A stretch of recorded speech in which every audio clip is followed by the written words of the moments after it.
Hello students, कैसे हो आप सभी। उम्मीद करता हूँ आप सभी लोग बहुत अच्छे से होंगे और आप सभी का पढ़ाई भी बहुत अच्छे से चल रहा होगा। तो एक बार फिर से मेरे सभी प्यारे स्टूडेंट्स का स्वागत है आपका अपना YouTube channel Praveen education centre में। स्टूडेंट्स, आज हम देखने वाले हैं हमारे कक्षा 10वीं विज्ञान का जो हमारा क्वार्टरली एग्जाम होने वाला है, त्रैमासिक परीक्षा होने वाला है, इसका मैं मॉडल पेपर लेकर आया हूं, जो कि मॉडल पेपर दूसरा है। इससे पहले मैं आप लोगों को जो है पहला मॉडल पेपर आप लोगों को प्रोवाइड करा दिया हूं, जो कि डिटेल वीडियो था, जिसमें आप लोगों का जो है पूर्णांक क्या रहने वाला है ना, जो कि आपके अलग अलग स्कूलों में अलग अलग हो सकता है, इन सब के बारे में हम लोग चर्चा किए थे। ठीक है, बाकी जो है हम लोग 50 पूर्णांक मान के यहाँ पर चल रहे हैं और मैं वहाँ पर सब लोग को ब्लू प्रिंट के अकॉर्डिंग, जो हमारा ऑफिशियल ब्लू प्रिंट है, उसके अकॉर्डिंग जो है त्रैमासिक परीक्षा में किस प्रकार से क्वेश्चन पूछा जाएगा, उन सभी चीज़ों को वहाँ पर हम लोग डिस्कस किए थे। तो आप लोग एक बार जो है हमारा इसका जो है मॉडल पेपर वाला जो हमारा पार्ट 1 है, उसको आप लोग जाके देख लेना यार। वहाँ पर सब लोगों को और अच्छे से आप लोगों का जो भी डाउट्स हैं वो सब सारे के सारे वहाँ पर क्लियर हो जाएंगे। तो आज मैं आप लोगों के लिए मॉडल पेपर दूसरा लेके आया हूँ। ठीक है, यहाँ पर जितने भी क्वेश्चंस मैं आप लोगों को बताऊंगा, ठीक है, जितने भी यहाँ पर आप लोग क्वेश्चंस देखोगे, ठीक है, सारे सारे काफ़ी ज़्यादा महत्वपूर्ण है ना। ये जो जितने भी क्वेश्चंस मैं आपके लिए लेकर आया हूँ सभी बहुत ही महत्वपूर्ण है। ये तो आप लोगों को त्रैमासिक एग्जाम में आप लोगों को देखने को मिलेगा। साथ ही साथ जितने भी क्वेश्चंस हैं आप लोगों का जो है एनुअल एग्जाम जो जब होगा, आप लोगों का जो वार्षिक एग्जाम होगा, उसके लिए भी काफ़ी ज़्यादा महत्वपूर्ण क्वेश्चंस है ना। एकदम सिलेक्टिव क्वेश्चंस को लेकर आया हूँ, जो कि आपके बोर्ड एग्जाम में भी फंसने का बहुत ज़्यादा संभावना रहेगा। ठीक है, 80% संभावना रहेगा जो भी मैं यहाँ पर क्वेश्चंस बताऊंगा। ठीक है, मैं आप लोगों को जो है मॉडल पेपर 3 ही प्रोवाइड करूंगा, ज़्यादा नहीं करूंगा। ठीक है, एक मैं करा दी हूँ, ये दूसरा है जो आज मैं बता रहा हूँ, फिर एक मॉडल पेपर आप लोगों को और देखने को मिल जाएगा, आज ही डाल दूंगा। ठीक है, शाम तक डल जाएगा। ठीक है, तो जो है मैं आप लोगों को 3 मॉडल पेपर प्रोवाइड कराऊंगा जो हमारे कक्षा 10वीं विज्ञान से है। जो तीनों यदि मॉडल पेपर को यदि आप लोग अच्छे से देख लेते हो, जितने भी क्वेश्चन है सबको यदि आप अच्छे से कवर कर लेते हो, तो आप लोग का जो है अच्छा यहाँ पर अंक आप लोगों को देखने को मिलेगा आपका जो है क्वार्टरली एग्जाम में। ठीक है, तो देखो यार, मैं यहाँ पर जितने भी क्वेश्चन सेलेक्ट किया हूँ, ठीक है, सारे के सारे जो है ब्लू प्रिंट के अकॉर्डिंग जमाया गया है ना। यानी कि जिस चैप्टर से जितने नंबर का क्वेश्चन पूछा जाएगा उसी के हिसाब से मैं क्वेश्चंस आपके लिए छांट के आया हूँ, ताकि आप लोगों को जब बोर्ड एग्जाम दिलाओ तो वहाँ पास भी उतने नंबर में वही क्वेश्चंस आप लोगों को देखने को मिले, है ना। जैसे कि बताया जाए है कि अध्याय 1 से अध्याय 8 तक का जो है क्वेश्चंस आप लोगों को दिया जाएगा त्रैमासिक एग्जाम में। तो मैं अध्याय 1 से अध्याय 8 तक की जितने भी क्वेश्चंस है सभी को मैं ब्लूप्रिंट के अकॉर्डिंग निकाल के आया हूं, जो कि 50 नंबर में मैं यहाँ पर सब आप लोगों के लिए निकाल के आया हूँ। तो ये जो है 50 नंबर का जो पूर्णांक है वो अलग अलग स्कूलों में अलग अलग आप लोगों को देखने को मिल सकता है। तो मैटर नहीं करता है कि कितने नंबर का पूछा जाएगा, लेकिन इतना तो फिक्स है ना कि अध्याय 1 से अध्याय 8 तक का आएगा, है ना। तो अध्याय 8 तक का आएगा, तो अध्याय 1 से अध्याय 8 तक के जितने भी क्वेश्चंस है सभी को उसके ब्लूप्रिंट के अकॉर्डिंग निकाला गया है ना। तो चाहे 75 का पूछे चाहे 50 के पूछे, यही सब क्वेश्चंस आप लोगों को देखने को मिलेगा। बस चेंजेस क्या होगा कि जैसे कि मैं बताऊंगा आप लोगों को, 1 नंबर टाइप का 5 क्वेश्चन रहेगा ऑब्जेक्टिव टाइप का, 2 नंबर का आप लोगों को 5 क्वेश्चन देखने को मिलेगा 10 नंबर का, 3 नंबर का आप लोगों को 3 क्वेश्चन देखने को मिलेगा, 4 नंबर का 4 क्वेश्चन मैं दिया हूँ और 5 नंबर का 2 क्वेश्चन। ठीक है, तो इस प्रकार से हमारा पूर्णांक 50 नंबर का होता है। यदि इसका पूर्णांक में यदि चेंजेस करते हैं, यदि 75 वगैरह का पूछते हैं, तो जो 3 नंबर टाइप का क्वेश्चन है, 4 नंबर टाइप का क्वेश्चन है, उसमें थोड़ा वृद्धि कर सकते हैं, क्वेश्चन को ऐड कर सकते हैं। और जो भी क्वेश्चन ऐड करेगा वो तो अध्याय 1 से अध्याय 8 तक के ही रहेगा। तो मैं आप लोगों को जो है 3 मॉडल पेपर देने वाला हूँ, तो तीनों मॉडल पेपर से ही आप लोगों का जो है सारा क्वेश्चन कवर हो जाएगा। ठीक है, तो चलो यार, बिना किसी देरी के अब हम लोग क्लास को आगे बढ़ाते हैं और देखते हैं मॉडल पेपर को।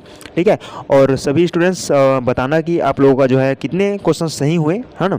ये जो है आप लोगों का टेस्ट है, समझो आप लोगों का त्रैमासिक एग्जाम से पहले मैं आप लोगों के लिए मॉडल पेपर लाया हूँ, ताकि आप लोगों का जो है प्रैक्टिस हो सके और आप लोगों को पता चल सके कि आप लोग जो है त्रैमासिक एग्जाम के लिए कितना प्रिपेयर हो। ठीक है, तो यहाँ से आप लोगों को पता चल जाएगा कि आप लोग जो है त्रैमासिक एग्जाम में किस प्रकार से तैयारी की हो। तो मैं यहाँ पर जो है अध्याय 1 से अध्याय 8 तक के सभी जो है क्वेश्चंस को यहाँ पर कवर कराने वाला हूँ। ठीक है, तो चलो अब हम देख लेते हैं कि किस प्रकार से हमारा क्वेश्चंस है। तो चलो अब हम सबसे पहले देखेंगे 1 नंबर टाइप के क्वेश्चन जो कि सही विकल्प में आएगा। ठीक है, तो बताना इसका क्वेश्चंस का मैं आंसर आप लोगों को बता दूंगा, और आप लोग भी बताना ना कि कितना आंसर्स आप लोग बना सकते हो और कितना आंसर्स आप लोगों से बना, कमेंट करके बताना भाई। ठीक है, तो देखो यहाँ पर हमारा पहला क्वेश्चन है, सही विकल्प चुनकर लिखिए, जो कि प्रत्येक में 1-1 नंबर का है। तो यहाँ पर पहला क्वेश्चन बोलता है सही विकल्प में पालतू कुत्तों की आधुनिकतम नस्ल किस प्रक्रिया के फलस्वरूप बनी है। तो चलो बताओ, हमारे जो पालतू कुत्ता होते हैं उसके आधुनिकतम नस्ल किस प्रक्रिया के फलस्वरूप बनी है। तो सबको मालूम होगा कि जो है पालतू कुत्ते जो होते हैं उसको हम लोग खुद से पालते हैं, घरों में पालते हैं ना, तो उसका जो नस्ल है वो कृत्रिम चयन में आ जाता है ना, यानी कि कृत्रिम यानी कि मानव द्वारा चयन किए हुआ। ठीक है, तो इस प्रकार से ये जो है पालतू कुत्ता का संबंध जो है हमारा कृत्रिम चयन से है ना। तो यहाँ पर आप लोगों का जो है यहाँ पर ऑप्शन ब आप लोगों का सही हो जाएगा। ठीक है। यहाँ पर हमारा अगला क्वेश्चन है यार, यहाँ पर बोला है कि उदासीन विलयन का पीएच मान होता है। चलो बताओ उदासीन विलयन का पीएच मान कितना होता है। सबको पता होगा कि जो है उदासीन विलयन का जो पीएच मान है कितना होता है, तो 7 होता है ना। आपका ऑप्शन सही हो जाएगा, ठीक है। और क्षारीय विलयन का पीएच मान कितना होता है, तो क्षारीय विलयन का पीएच मान जो है 7 से अधिक होता है और अम्लीय विलयन का पीएच मान 7 से कम होता है, ठीक है। उदासीन विलयन का उदाहरण में आप लोगों का है जल, पानी का जो है पीएच मान 7 होता है ना। यानी कि उदासीन विलयन के उदाहरण में यहाँ पर जल आ जाता है ना। आपसे पूछा भी जा सकता है कि जो है उदासीन विलयन का उदाहरण है, यहाँ पर अलग अलग यहाँ पर चीज़ों को दे दिया रहेगा, जैसे पानी को दे देगा है ना, कोई खाने वाला चीज़ों को दे देगा, सेब अंगूर वगैरह को, है ना। तो यहाँ पर यदि उदासीन विलयन यानी कि उदासीन है ऐसे करके यदि पूछता है तो ये तो आप लोगों को उदाहरण में जल को लेना रहेगा। यहाँ पर पीएच मान पूछा था तो हमने पीएच मान को बता दिया, तो उदासीन विलयन का पीएच मान कितना होता है, तो 7 होता है। बहुत बढ़िया, आप लोगों को पता था, मेरे को मालूम है, ठीक है। बहुत खूब, आप लोगों का तैयारी बहुत अच्छे से जा रहा है। अब चलो यहाँ पर देखते हैं हमारा जो है तीसरा क्वेश्चन है ऑब्जेक्टिव टाइप में। यहाँ पर बोला है कि ऊष्मा का एसआई मात्रक होता है ना। ये जो है हमारा अध्याय 3 का है, ठीक है, हीट एंड टेम्परेचर से। तो उष्मा का एसआई मात्रक कितना होता, क्या होता है, तो जूल होता है ना। सबको मालूम होगा कि उष्मा का जो है एसआई मात्रक क्या होता है, जूल होता है, ठीक है। और देख लेते हैं अब हमारा अगला क्वेश्चन क्या बोलते हैं। हमारा अगला क्वेश्चन है यहाँ पर चौथा ऑब्जेक्टिव टाइप का। क्या होगा यदि किसी बड़े इलाके से सारी कीटभक्षी चिड़िया समाप्त कर दी जाए, है ना। यदि यहाँ पर बोला है कि कोई बड़ा इलाका है, वहाँ से यदि सारे कीटभक्षी चिड़िया, है ना, कीटभक्षी चिड़िया किसको बोलेंगे, कि जो चिड़िया कीटों को खाते हैं, अधिकांश जो पक्षियाँ रहते हैं कीटों वगैरह को खाते हैं, है ना। यदि जो है सारे कीटभक्षी चिड़िया समाप्त कर दिए जाए तो क्या होगा, चलो बता रहे हैं। यहाँ पास ऑप्शन अ है फसल उत्पादन बढ़ जाएगा, ब बोला है कीटों का प्रकोप बढ़ जाएगा, स बोला है दूसरे पक्षियों की संख्या बढ़ जाएगी, द बोला है कोई असर नहीं होगा, ठीक है। तो देखो यार, जब कीटभक्षी चिड़िया जो है उस समाप्त हो जाएगा तो जो कीटों का जो कीट है उसके प्रकोप नहीं बढ़ जाएगा, है ना। तो होगा क्या कि कीटों का प्रकोप यहाँ से बढ़ जाएगा, यानी कि जो है अनियंत्रित मात्रा में आप लोगों को कीटें दिखाई देंगे, है ना। तो यहाँ पर इसका सही आंसर आपका ऑप्शन ब हो जाता है, कीटों का प्रकोप बढ़ जाएगा। यदि किसी इलाके से हम जो है कीटभक्षी चिड़िया को समाप्त कर देते हैं तो कीटों का जो प्रकोप है वो बढ़ जाएगा यार, ठीक है। यहाँ पर आपका ऑप्शन बस सही हो जाता है। अब चलो यहाँ पर हम लोग देख लेते हैं हमारा जो है ऑब्जेक्टिव टाइप का 5वां क्वेश्चन है, प्रतिरोध का एसआई मात्रक क्या होता है। ये जो है हमारा अध्याय 6 का है ना, विद्युत धारा एवं परिपथ से। तो प्रतिरोध का एसआई मात्रक क्या होता है, तो चलो बताओ। जो है हमारा प्रतिरोध होता है ना, इसका जो है एसआई मात्रक यार ओम होता है ना, इसको आप लोग याद रखना, ठीक है। प्रतिरोध का जो है एसआई मात्रक ओम होता है, ठीक है। और मैं आप लोगों को बताया था कि जो है विद्युत धारा होता है उसका मात्रक एम्पियर होता है, ठीक है। विभवांतर का वोल्ट होता है और जो विभव होते हैं उसका भी मात्रक जो है वोल्ट होता है, ठीक है। इसको आप लोग याद रखना, ठीक है।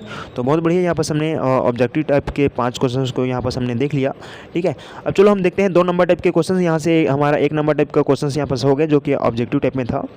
अब हम यहाँ पर देखते हैं 2 नंबर टाइप के क्वेश्चंस को, ठीक है। तो यहाँ पर 2 नंबर टाइप के यहाँ पर आप लोगों को 5 क्वेश्चंस देखने को मिलेगा, जिसमें यहाँ पर देखते हैं कि दूसरा क्वेश्चन जो है यानी कि ऑब्जेक्टिव टाइप का दूसरा क्वेश्चन है 2 नंबर टाइप का। ये बोलता है कि पारिस्थितिक तंत्र किसे कहते हैं और इसके घटकों के नाम को लिखिए, यहाँ पर पूछा गया है ना, जो कि 2 नंबर के लिए बहुत ही महत्वपूर्ण है, आपके त्रैमासिक एग्जाम के लिए भी और आपके जो है एनुअल एग्जाम जब होगा एनुअल यानी कि जो हमारा वार्षिक जो परीक्षा होगा उसके लिए भी काफ़ी ज़्यादा महत्वपूर्ण है। यहाँ पर जितने भी क्वेश्चन बता रहा हूँ, यहाँ पर जो है हमारे जो है 2 अंक टाइप का यहाँ पर हमारा पहला क्वेश्चन होता है कि क्या बोला है, पारिस्थितिक तंत्र किसे कहते हैं, इसके घटकों के नाम लिखिए। यहाँ पर प्रश्न क्रमांक 3 है, 2 अंक में बोला है कि ताजे दूध का पीएच मान 6 होता है, यदि दही बन जाने पर इसके पीएच मान में क्या परिवर्तन होगा। तो चलो बताना यार, सबको मालूम होगा जो हमारे ताजे दूध होता है उसका पीएच मान 6 होता है, और जब ये दही बन जाता है तो इसके पीएच मान में क्या परिवर्तन होता है, तो इसके पीएच मान, अब दही बन गया है तो दही खट्टा होता है और खट्टा हो रहा है यानी कि इसका जो पीएच मान कम हो जाएगा, है ना। तो इसी को आप लोगों को अच्छे से लिखना है ना यार, जैसे मैं आप लोगों को बता दी हूँ जब मैं इसका अभ्यास के प्रश्नों को बता रहा था, जो हमारा अध्याय 2 है अम्ल क्षार एवं लवण, वहाँ से लिया गया है ये क्वेश्चन को, ठीक है। यहाँ पर हमारा चौथा क्वेश्चन है 2 नंबर टाइप में पूछा है कि विशिष्ट ऊष्माधारिता क्या है, इसको आप लोग को बताना है विशिष्ट ऊष्माधारिता क्या होता है। ये जो है आप लोग का अध्याय 3 से पूछा गया है, जो कि 2 नंबर के लिए काफ़ी ज़्यादा महत्वपूर्ण है। यहाँ पर हमारा अगला क्वेश्चन है क्वेश्चन नंबर 5 2 नंबर में, विसरण किसे कहते हैं, इसे पूछा है 2 अंक में, काफ़ी ज़्यादा महत्वपूर्ण है, ठीक है। और यहाँ पर हमारा जो है एक और क्वेश्चन है 2 नंबर टाइप में, तो पूछा है यहाँ पर कि एक ही वर्ग में उपस्थित तत्वों के भौतिक और रासायनिक गुणधर्म समान होते हैं, क्यों, ऐसे करके यहाँ पर पूछा गया है ना। तो कुछ इस प्रकार से रहा हमारा 2-2 नंबर टाइप का क्वेश्चन। तो उम्मीद करूँगा आप लोगों को सबका आंसर पता होगा, ठीक है। जो विसरण किसे कहते हैं, ये जो है आप लोगों को अध्याय 7 में आप लोगों को देखने को मिलेगा। और जो पूछा है कि एक ही वर्ग में उपस्थित तत्वों के भौतिक और रासायनिक गुणधर्म एक समान होते हैं, ये जो है आप लोगों का चैप्टर नंबर यानी जो हमारा अध्याय 4 है, तत्वों का आवर्ती वर्गीकरण, यहाँ से पूछा गया है, ठीक है। तो उम्मीद करूंगा आप लोगों से 2-2 नंबर टाइप का क्वेश्चन सारे जो है आप लोगों से बना होगा।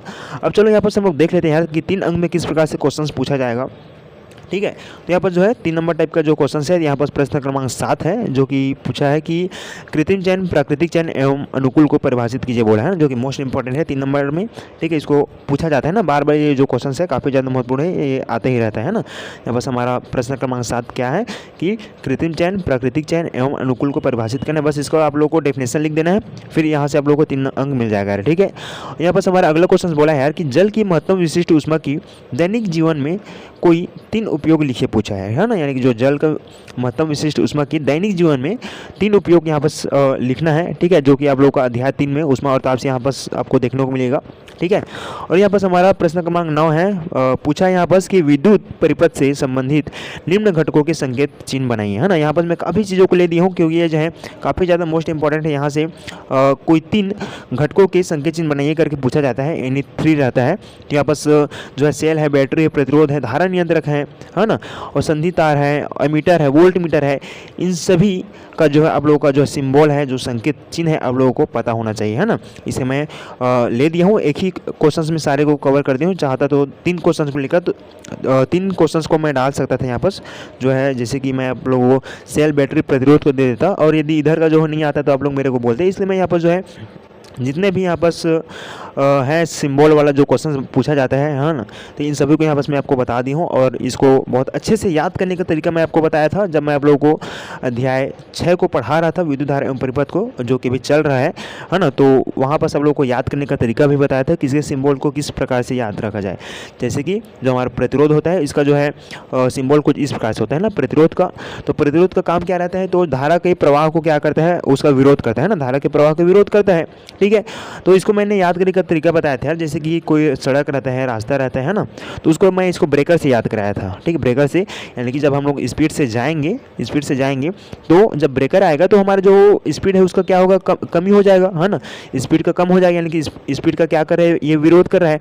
ये समझो क्या है, ब्रेकर है, ठीक है, और ये रास्ता है, ये ब्रेकर है, ठीक है। तो इस प्रकार से जो है प्रतिरोध जो क्या कर रहा है, विरोध कर रहा है। जैसे कि हम लोग एग्जाम्पल लिए, इसमें जो हमारा गति का विरोध कर रहा है, हमारे जब गाड़ी से जाएंगे, बाइक से जाओगे आप लोग, है ना, भगाते हुए स्कूल, तो जब ब्रेकर आएगा तो आप लोग का जो है गति में विरोध हो जाता है, ब्रेकर आता है। तो उसी प्रकार से जो प्रतिरोध है वो जो है उसका काम रहता है, जो धारा रहता है ना, तो उसके जो फ्लो को वो विरोध करता है ना। तो इस प्रकार से इसका सिंबल को मैंने याद करने का तरीका बताया था। इसी प्रकार से जितने भी यहाँ पर आप लोग देख पा रहे होंगे, सभी को मैंने अच्छे से यहाँ पर याद करने का तरीका बताया था। तो आप लोग जाके एक बार चेक कर लेना यार, ठीक है। तो यहाँ पर जो है उम्मीद करूँगा 3 नंबर टाइप के क्वेश्चंस आप लोगों से बन जाएगा। और यहाँ पर हमारा 4 अंक का जो क्वेश्चन है, इसको हम लोग यहाँ पर देख लेते हैं। तो यहाँ पर प्रश्न क्रमांक 10 है, 4 अंक में। यहाँ पर पूछा है कि जीवों के विकास के सिद्धांत के मुख्य बिंदु क्या है ना। ये जो है हमारा अध्याय 1 से है, काफ़ी ज़्यादा मोस्ट इंपॉर्टेंट है। जीवों के विकास के मुख्य बिंदु क्या है करके पूछा है, तो आपका 4 अंक में है, तो इसको आप लोग को 4 पॉइंट लिखना रहेगा ना। 4 पॉइंट को आप लोग इसमें से लिखना। यदि इसी क्वेश्चन को यदि 3 अंक में यदि पूछता है ना, चूंकि अध्याय से 3 अंक में भी क्वेश्चन पूछा जाता है, यदि इसी क्वेश्चन को 3 अंक में पूछता है तो आप लोगों को 3 बिंदु को यहाँ पर लिखना रहता। चूँकि यहाँ पर जो है 4 अंक में इसको पूछा गया है, तो यहाँ पर आप लोगों को 4 पॉइंट को लिखना रहेगा, ठीक है। अब यहाँ पर हमारा अगला क्वेश्चन पूछा है, प्रश्न क्रमांक 10, 4 अंक में। बोला है कि अम्लवर्षा किसे कहते हैं और इसके 2 हानिकारक प्रभाव को लिखिए, ठीक है। यहाँ पर जो है आप लोगों को अम्लवर्षा का परिभाषा लिखना है, यानी कि क्या है, किसको बोला जाता है, और इसके जो है आपको 2 हानिकारक प्रभाव। यहाँ पर आप लोगों को 3 हानिकारक प्रभाव आप लोगों को भी पूछा जा सकता है। मैंने यहाँ पर 2 हानिकारक प्रभाव यहाँ पर लिख दिया हूँ, लेकिन आप लोगों को जब पूछा जाएगा तो 3 हानिकारक प्रभाव पूछा जाएगा, क्योंकि जो है अम्लवर्षा किसे कहते हैं, इसको जब आप लोग बताओगे तो इसमें आप लोग को 1 नंबर मिलेगा, ठीक है। और इसको 4 अंक में पूछ रहा है, तो इसके जो है हानिकारक प्रभाव इसको 3 बताना। तो इस प्रकार से आप लोगों का 3 और 1 4 नंबर यहाँ से बनेगा, ठीक है। तो यहाँ पर आप लोग हानिकारक प्रभाव को 3 4 आप लोग 3 4 यहाँ से याद करके रख लेना यार, कितना भी यहाँ से पूछा जा सकता है, ठीक है। अब यहाँ पर देखते हैं हमारा प्रश्न क्रमांक 12 है, 4 अंक में। पूछा है कि आधुनिक आवर्त सारणी में समूह में ऊपर से नीचे जाने पर एवं बाएं से दाएं जाने पर निम्नलिखित गुणों में किस प्रकार परिवर्तन होता है। तो चलो बताया यार किस प्रकार से परिवर्तन होता है। तो यहाँ पर किसमें परिवर्तन होता है, तो संयोजकता, परमाणु आकार, आयनन विभव, विद्युत तीव्रता, इलेक्ट्रॉन बंध होता है। यहाँ पर मैंने 5 यहाँ पर ऑप्शंस लिए हूँ, पांचों को यहाँ पर नहीं बताना है। 4 अंक में पूछा है तो आपको कोई 4 को ही देगा, ठीक है। जिसमें संयोजकता है वो जो है हमारे आधुनिक आवर्त सारणी में समूह में जब आप लोग ऊपर से नीचे आते हो, ठीक है, और आवर्त में जब आप लोग बाएं से दाएं जाते हो तो किस प्रकार से इसमें जो है चेंजेस देखने को मिलता है, यानी कि परिवर्तन देखने को मिलता है ना। इसको यहाँ पर आपको बताना रहेगा। इसको मैं बहुत अच्छे से आप लोगों को बताया था, हमारे जो है अध्याय 4 का है तत्वों का आवर्ती वर्गीकरण से बहुत अच्छे से आप लोगों को समझा दिया गया है एकदम डिटेल से। तो आप लोग एक बार जाके उसको देख लेना यदि अभी तक से आप लोग नहीं देखे हो तो, ठीक है। तो ये जो है मोस्ट इंपॉर्टेंट है, ये वाला जो क्वेश्चन है बहुत ही इंपॉर्टेंट है यार। यहाँ से क्वेश्चन आपको त्रैमासिक एग्जाम में देखने को मिलेगा और साथ ही साथ आपका जो है एनुअल एग्जाम जब होगा, वार्षिक एग्जाम होगा, वहाँ पर भी आप लोगों को ये जो क्वेश्चंस आपको देखने को मिल सकता है। मोस्ट आईएमपी है ना, मोस्ट आईएमपी है भाई, ठीक है, इसको करके ही जाना है। और यहाँ पर हमारा प्रश्न क्रमांक 13 है 4 अंक में धमनी एवं सिरा में, है ना, धमनियों एवं सिराओं में यहाँ पर आप लोगों को अंतर पूछा है, जो कि 4 अंक में बहुत ही मोस्ट इंपॉर्टेंट है, काफ़ी बार पूछा जा चुका है, जो कि आप लोगों को देखने को मिलेगा आप लोगों का अध्याय 7 में, ठीक है। अध्याय 7 में ये आपको देखने को मिल जाएगा, ठीक है। तो कुछ इस प्रकार से हमारा 4 अंक के क्वेश्चंस, ठीक है। अब चलो हम देख लेते हैं हमारे जो 5 अंक के क्वेश्चंस है उसको हम लोग यहाँ पर देख लेते हैं।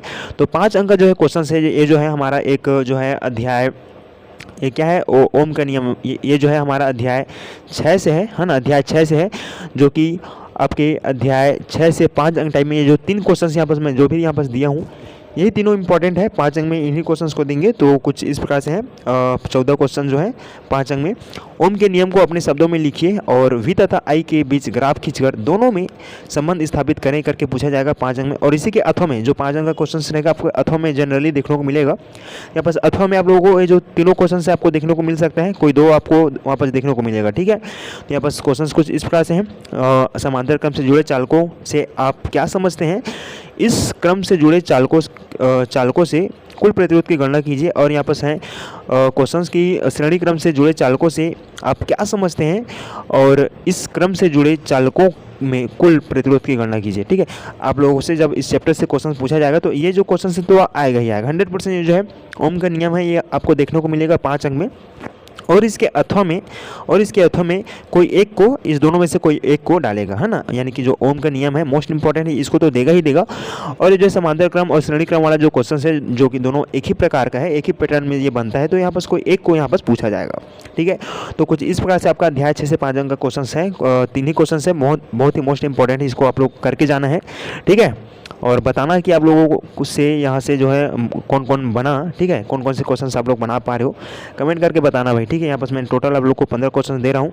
और यहाँ पर हम देख लेते हैं हमारा अगला क्वेश्चन है, यानी कि जो 5 अंक में एक और क्वेश्चन पूछा जाता है, जो कि आप लोगों को अध्याय 7 और 8 दोनों में से मिलाकर पूछा जाएगा, जो कि आप लोगों को अथवा टाइम में दोनों चैप्टर से आप लोगों को देखने को मिल सकता है, जो कि बहुत ही मोस्ट इंपॉर्टेंट क्वेश्चन है, जो कि मनुष्य के उत्सर्जन तंत्र का नामांकित चित्र बनाकर उसका वर्णन कीजिए पूछा है। और इसके अथवा में है कि 2 पादप हार्मोन के नाम लिखिए तथा उनके एक एक कार्य लिखिए पूछा है। और इसका ब में निम्न को परिभाषित कर प्रत्येक का एक एक उदाहरण लिखने के लिए बोला है, यानी कि आपको प्रतिवर्ती क्रिया और जो है ऐच्छिक क्रिया है वो क्या होता है इसको आपको यहाँ पर बताना रहेगा, है ना। तो इस प्रकार से यहाँ पर जो है 5 अंक यहाँ पर आप लोगों को मिलेगा, ठीक है। और ये जो क्वेश्चन है बहुत ही महत्वपूर्ण है आपके जो है अध्याय 7 और 8, इसमें जो है 5 नंबर का क्वेश्चन नहीं पूछा जाता है, यहाँ से जो है 6 अंक का क्वेश्चन पूछा जाता है, ठीक है। तो मैं 50 नंबर का राउंड फिगर बन सके इसलिए जो 6 नंबर टाइप के क्वेश्चंस हैं, इसको जो है अधिकतर जो क्वेश्चंस आप लोग देख रहे हो ना, ये जो है 6 अंक में पूछा जाता है। लेकिन हम लोग जब पूर्णांक को 50 अंक में देखेंगे तो यही जो क्वेश्चन है 5 अंक में आप लोग को देखने को मिलेगा, ठीक है। तो कुछ इस प्रकार से हैं, ठीक है। तो हमने यहाँ बस काफ़ी सारे यहाँ बस क्वेश्चन देखे, जिसमें हमारा 5 अंक का क्वेश्चन कुछ इस प्रकार से रहा, ठीक है। 4 अंक का क्वेश्चन कुछ इस प्रकार से रहा, हमने देखा 3 अंक का क्वेश्चन और 2 अंक का क्वेश्चन देखे, और ये हमने देखा यहाँ पर 1 अंक का क्वेश्चन, ठीक है। तो उम्मीद करता हूँ आप लोगों को जो है आज का क्लास काफ़ी ज़्यादा यूज़फुल लगा होगा, ठीक है। वीडियो यूज़फुल लगा है तो लाइक करना वीडियो को, चैनल में प्लीज़ चैनल को सब्सक्राइब कर देना यार, ठीक है। और इसी तरह के मैं वीडियो आप लोगों को देता रहूँगा, ठीक है।